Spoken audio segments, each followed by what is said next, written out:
Shalom, povo de Deus, paz de Jesus. Hoje é dia 4 de outubro de 2020. Eu estou na minha leitura de 6 meses. Eu sou pastora Regina, da Igreja Batista Jesus é a Vida. E na nossa igreja a gente tem isso muito forte, né? Essa questão de ler a Bíblia toda. Tenho feito isso por alguns anos. E realmente isso faz a maior diferença no meu ministério, faz a maior diferença na minha liderança, né? E na minha vida cristã, né? Óbvio. Hoje eu tô aqui para fazer o resumo, né? Passar aqui para vocês o que eu achei mais importante, o que eu quero destacar em 1ª e 2ª Crônicas. Eu li esses dois livros algumas semanas atrás, né? Na verdade, na minha leitura de 6 meses já estou em Salmos, mas só hoje que eu vim aqui gravar esse vídeo de 1ª e 2ª Crônicas. Então vamos lá. Pela tradição judaica, mesmo antes ali de Cristo, a tradição judaica diz que foi Esdras que escreveu 1ª e 2ª Crônicas. 1ª e 2ª Crônicas foi escrito então após o retorno do exílio, né, de Babilônia, porque eles precisavam escrever, né, sobre o passado de Israel, da sua nação, para que eles trouxessem ali a memória, tudo que Deus tinha feito, como tinha começado a nação e como tinha terminado no exílio, né? Então era uma retrospectiva da nação ali, para que eles ficassem bem cientes, né? Porque que eles estavam ali naquela situação, voltando do exílio, né? De Babilônia, e eles estavam num momento em que eles tinham que reconstruir tudo. Eles tinham que reconstruir o templo, reconstruir os muros de Jerusalém, reconstruir a nação mesmo, né? De Israel, de Judá. Então, começando aqui por 1ª Crônicas, os primeiros capítulos até o 4 fala de genealogias, né? Genealogias de Adão até Noé, de Noé até Jacó, de Judá até Davi, e depois as demais descendências, né, de Davi. Isso era muito importante para o povo judeu, porque era uma forma de mostrar quem eles eram e quais os direitos que eles tinham às divisões das terras, das cidades, etc. Então era uma coisa muito importante.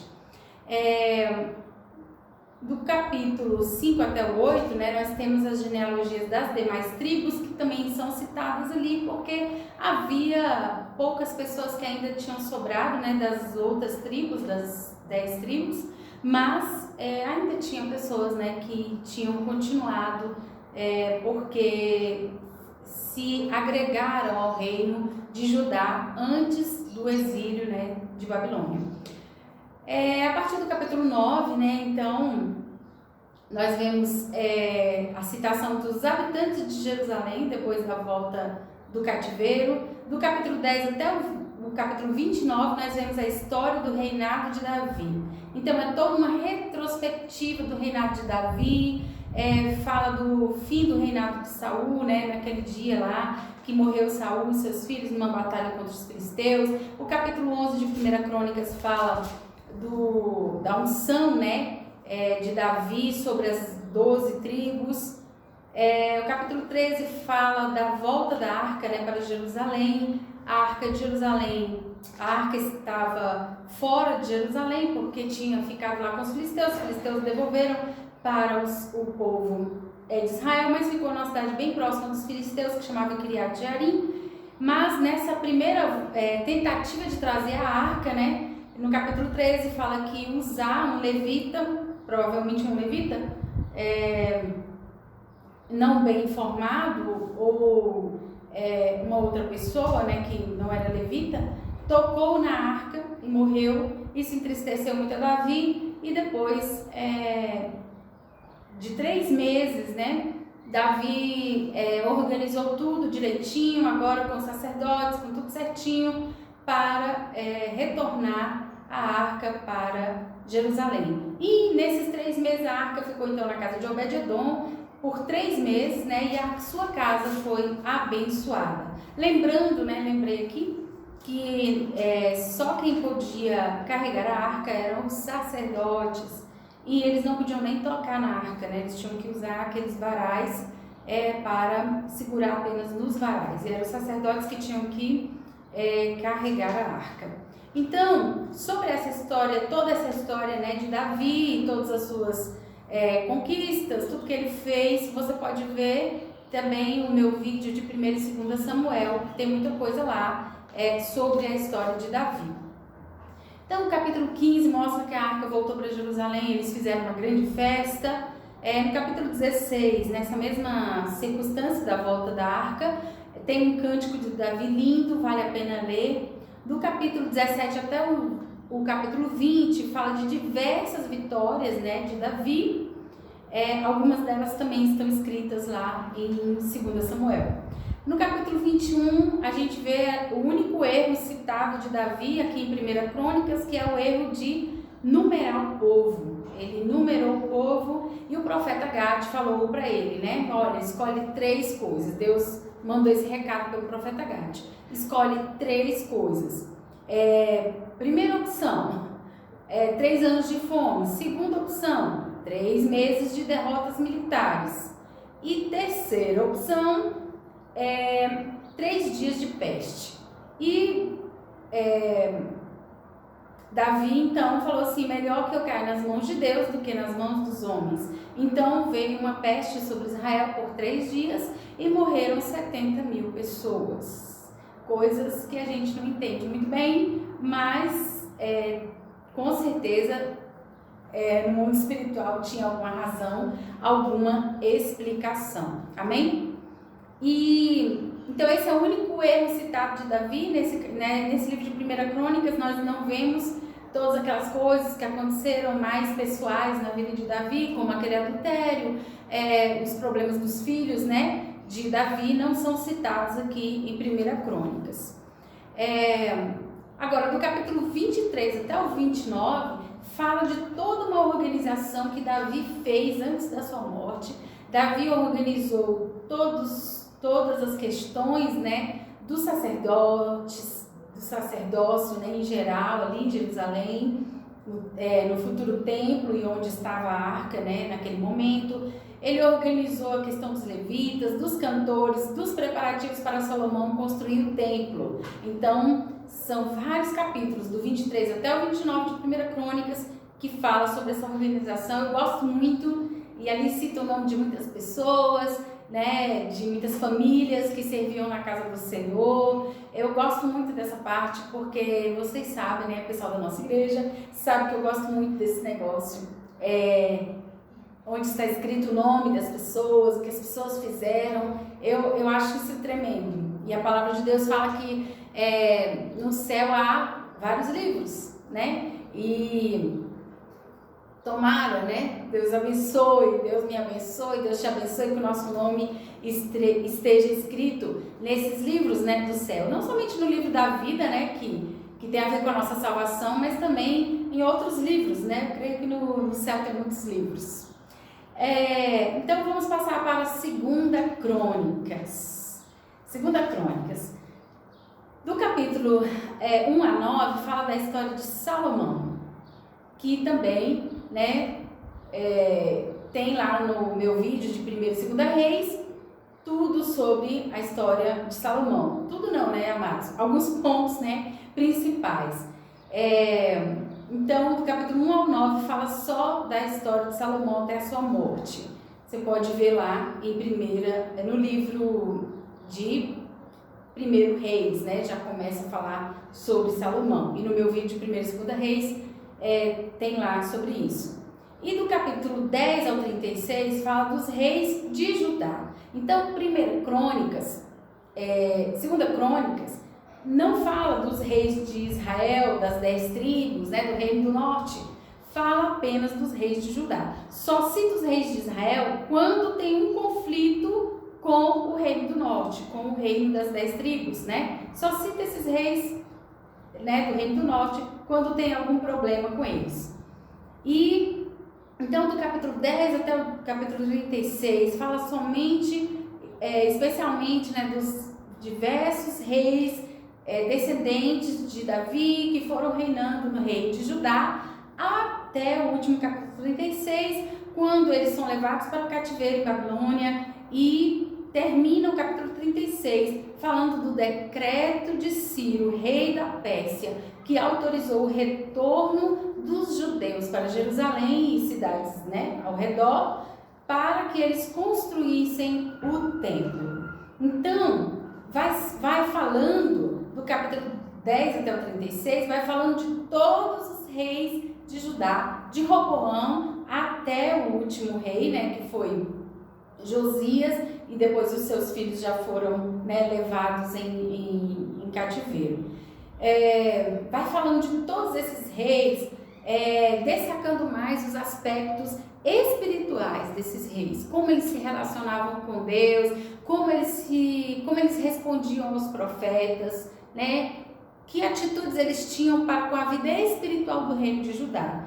Então, vai citando esses reis, mostrando essas coisas, e no final, capítulo 36, tem até um pequeno resumo que diz assim, né, que muitos mensageiros foram enviados, ou seja, profetas, né, para falar com os reis de Judá, que eles tinham que mudar de vida, que eles tinham, né, que transformar o reino, né, de Judá em um reino que servisse a Deus, mas muitos reis não obedeceram. Por muitos e muitos tempos o povo de Judá também desobedeceu a Deus, até que foram levados em cativeiro para a Babilônia. Então eu quero apenas destacar aqui, para terminar esse vídeo, alguns pontos aqui importantes a respeito dos profetas, né, que aparecem principalmente em 2 Crônicas. Em 2 Crônicas nós vemos aqui alguns profetas, né, que aparecem. No capítulo 11 aparece o profeta Semaías, ele falou a Roboão, né, naquela situação da divisão das tribos. Ele falou com o rei Roboão que não era para guerrear contra as 10 tribos, e o rei Roboão obedeceu. Isso foi uma bênção. No capítulo 15 tem o profeta Azarias, ele falou com o rei Asa.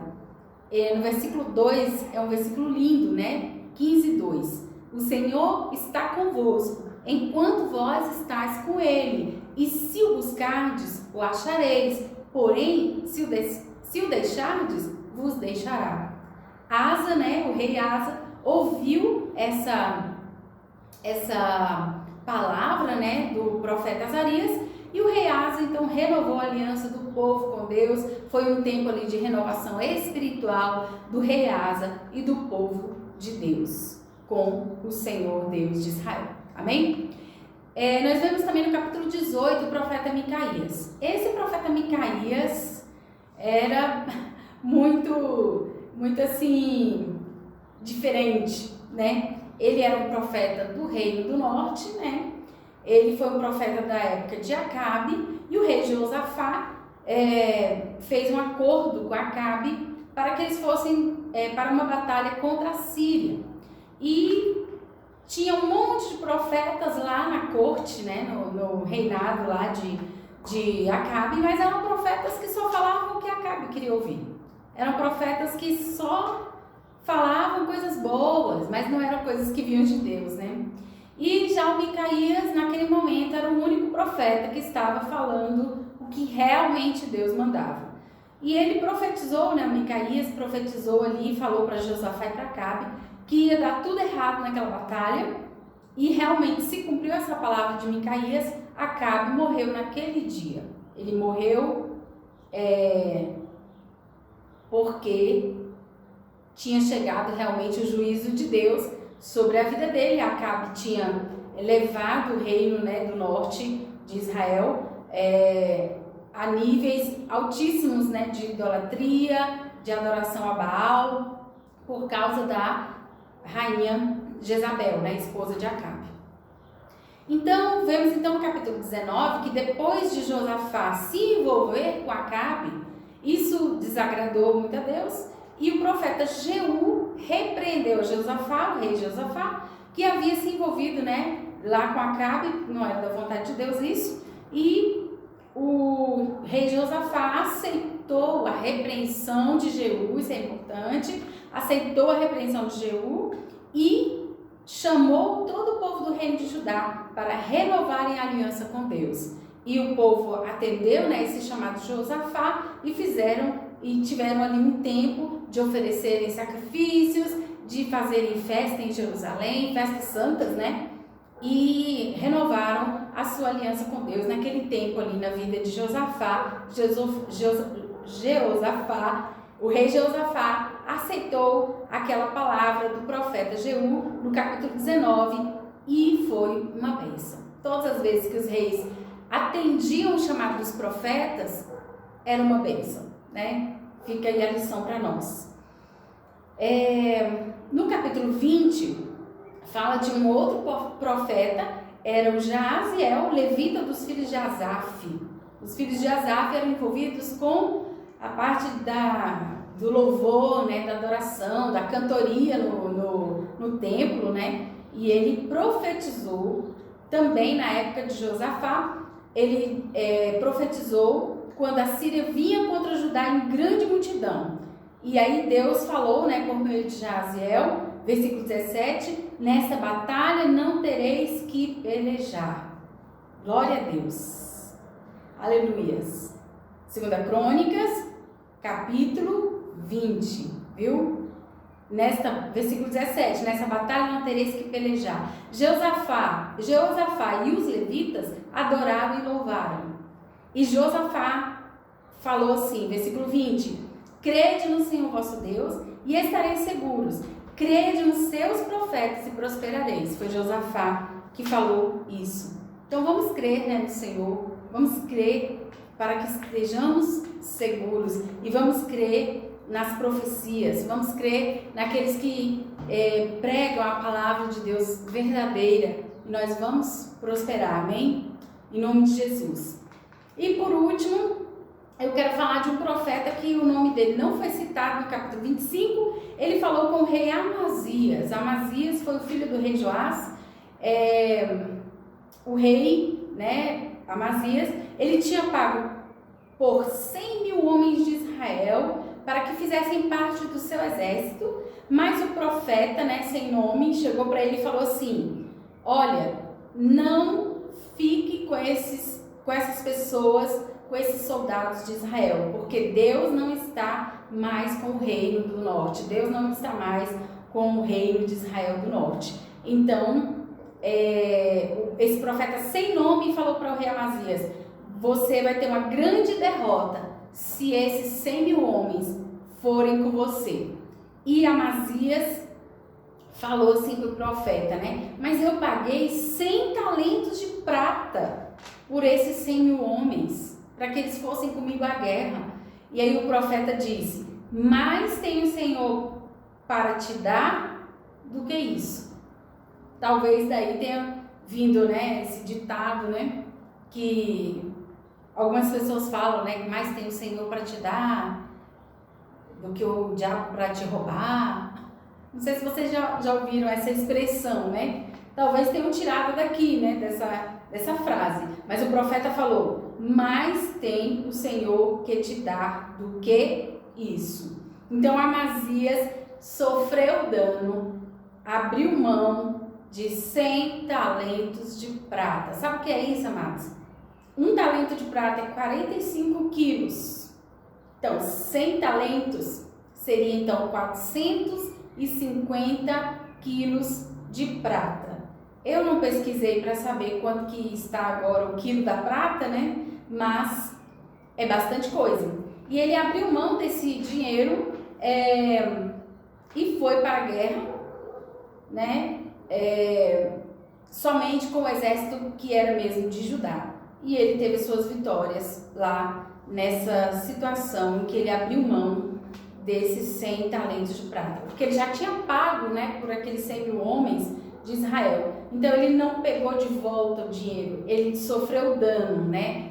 o reino de Judá sofreu aquele dano, mas obedecendo ao Senhor. Se nós tivermos que sofrer algum dano obedecendo ao Senhor, pode saber que Deus tem uma recompensa, né, para nós, porque mais tem o Senhor para nos dar. Então eu quero terminar esse resumo aqui de 1ª e 2ª Crônicas e quero te incentivar a ler a palavra do Senhor.